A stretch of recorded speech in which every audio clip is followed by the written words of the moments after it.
Hey, Mark here from Whole Latte Love. Got a Profitec Pro 700 with me. Love this machine. What I want to show you how to do today is to reset the PID to the condition it was in when it came from the factory. Why might you want to do this? A couple reasons.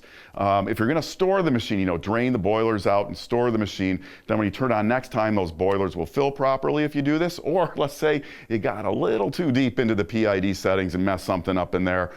This will set them all back to where they came right out of the factory. Now, a couple links down below. One showing you how to drain the boilers on this machine. Another one that'll show you how to set those basic PID functions like your temperature, your eco mode, your Fahrenheit or Celsius, and your back flush reminders, those kinds of things. So really easy to do it on this machine. You notice I have mine off. So to get to factory condition, all we're gonna do is hold the plus button down and turn the machine on and wait. Now, this is a newer Pro 700 made in 2021. If you have an older one, you might be holding the minus key. So if you go through this procedure, we're just waiting for that. That's what we're waiting for, the PRS. Again, if you have an older Pro 700, it might be the minus key. I think I've run into a couple like that. So instead of holding plus, just hold minus. Once you see this, just turn the machine off, and that's all there is to it.